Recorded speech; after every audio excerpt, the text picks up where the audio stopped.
Hi, everybody. I'm Brittany Lewis, a breaking news reporter here at Forbes. Joining me now is Congresswoman Nicole Malliotakis.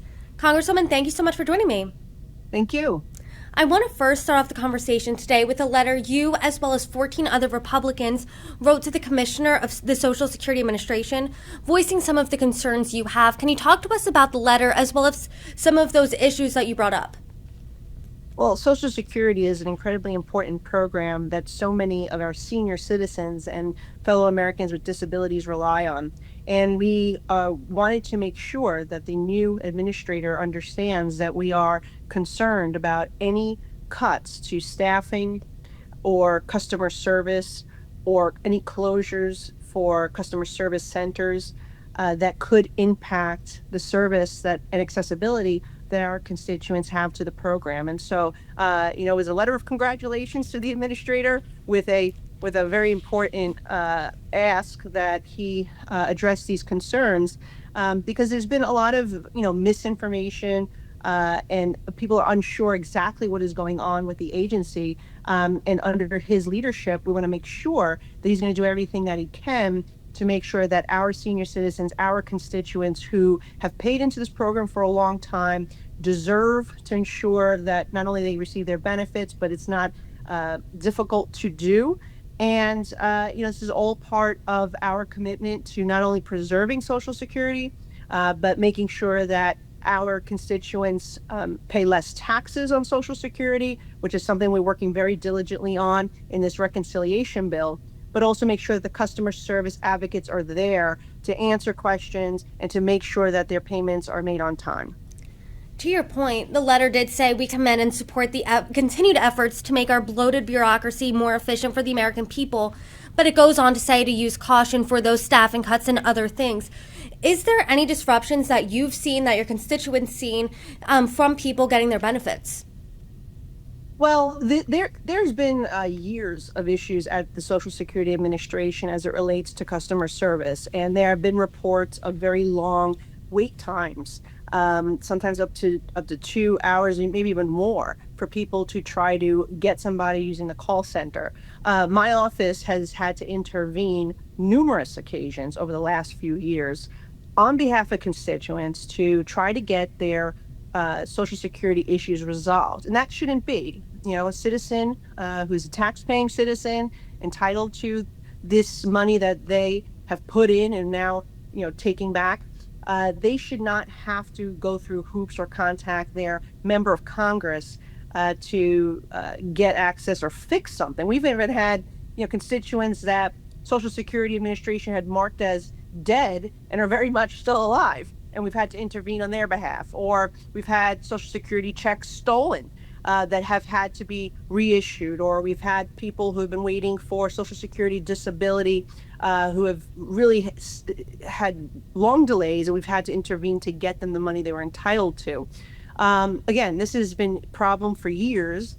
We're happy to always help as a congressional office, but it shouldn't come to that. The system should be working and efficiently and effectively so constituents can go right to the customer service line and get what they need. On President Trump's 100th day in office, in a press release from the agency, they said that they've been partnering with Doge and they've chartered this new course that prioritizes enhancing customer service and reducing waste, fraud, and abuse. Do you think in the past 3 months that perhaps they've cut too much, Doge has cut too much in the SSA? Well, we haven't heard an uptick in constituent complaints since those cuts. But we do know that the customer service has always been dismal, and therefore any cuts could have an impact, which is exactly why we wrote the letter. We want to make sure that they're not cutting overhead that is necessary to fully and effectively implement the program. And that's exactly the point. And our Ways and Means Committee has also sent a letter to the new administrator asking him to come testify before Congress to address some of our concerns. And has the commissioner responded to your letter as of yet? Well, it was just sent.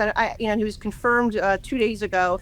I don't even think he's moved into his office yet, so we didn't expect a response that quickly. But we do anticipate that we will not only get a response, but that he will come in the near future before the Ways and Means Committee to answer our questions and give him an opportunity to hear his thoughts on how he's going to improve the system, improve accessibility, and we look forward to that. I now want to pivot to the budget, and Congress continues to negotiate President Trump's budget plan. There have been concerns from lawmakers on both sides of the aisle that there will need cuts from Medicaid in order to pay for his agenda. Where are you in these conversations? What does it look like on potential Medicaid cuts? Well, I think the bill is coming together rather well. The Ways and Means Committee is wrapping up its work, and I think that we're coming up with some really great provisions that will cut taxes for our senior citizens, for working Americans, for our middle class families. I think people will be pleased to see that we're allowing these hardworking middle class taxpayers to keep more of their money. It is so incredibly important when we talk about reducing taxes that our seniors pay on Social Security, or reducing taxes on our tipped employees, or increasing the SALT deduction for people that I represent, middle class families in Staten Island and Brooklyn. These are all incredibly important provisions that will help them. Now, in the Medicaid space, we've also been very successful in pushing back on any substantive cuts, any cuts that would have an effect on the benefits that our seniors, our disabled, children with disabilities rely on, our vulnerable citizens. So we're looking to make some modest changes that will improve the program by getting rid of the fraudsters, getting rid of the illegal immigrants, and also ensuring that able-bodied young Americans are working. And so that's what our goal is, and I think we're going to be able to get there. What we've made clear is we will not support anything that lowers the reimbursement rates that our states receive right now from the federal government on the traditional Medicare, which is 50% for New York State. And we're discussing other ideas and other options here. And I think we're going to get to a good place where, we will be able to protect those beneficiaries that have relied, and who the program, by the way, was intended for: our seniors, our disabled, and people, children with disabilities, and our most vulnerable citizens, but also make the reforms necessary to root out the waste, the fraud, and abuse, which has become rampant, particularly in states like New York. Even our governor, our attorney general, our state controller have highlighted the abuse. There have been numerous arrests of fraudsters. And when we root that out, there's more money in the program for those people who truly need it. And that's what we want to do. Make sure we preserve it for those individuals. The number out right now is that the Energy and Commerce Committee, which we know controls the policy surrounding Medicaid, needs to find $880 billion to cut.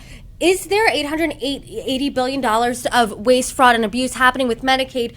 I've talked to some of your Democratic colleagues, and they say no. So where is the math going to shape up there? Yeah, well, within the Medicaid space, there's about $500 billion in waste and fraud over the next 10 years, so it's 500 of the 880. But then you got to remember, there's many other provisions. So it's not just going to come from the Medicaid space. There's going to be energy components to this. There's going to be broadband spectrum. There's going to be other pieces to this that can make up the rest. Now, obviously, the goal should be to get as close to 880 as possible.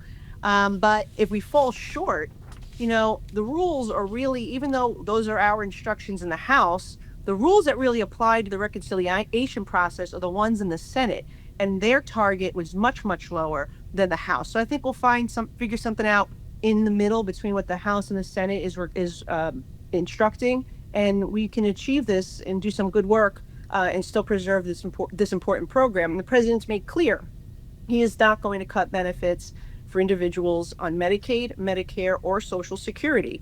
We're not even discussing Medicare and Social Security in this process. So really with Medicaid, it's very targeted, it's very limited. And again, it's work requirements, making sure illegal immigrants no longer benefit from these Medicaid dollars. And some of the other things, maybe the provider tax that the states are, putting a cap on the provider tax that the states are putting on medical facilities to get more federal funds. There's little things there that can make up a lot of the savings without touching the actual benefits. As budget negotiations continue, I hope you come back on and talk to me and break them down. I do just want to get your reaction before we go. Right before you and I hopped on, a new pope was elected. He is American, Cardinal Robert Prevost from Chicago. What's your reaction? Well, this is wonderful news for all Catholics worldwide, particularly those who are American. And all Americans should rejoice and celebrate the fact that for the first time in history, we have an American Pope. And we're very proud of that. And we join our Catholic friends in celebrating this wonderful moment. I think it gives our country great pride. It gives the Christian community, of which I'm a member, great pride. And it really should make all Americans very proud to see one of our own American citizens ascend to this incredibly important position and leadership of so many Catholics across the world. And so we wish him well. We pray for him. And we really look forward to the day that I personally have never met him, but we wish Pope Leo well. And we look forward to meeting him in the near future. Hopefully, he'll be able to come before Congress and address our institution. Well, I look forward to that. Thank you so much for the conversation, per usual. You're welcome back anytime, Congresswoman Nicole Malliotakis. Thank you. Have a great day.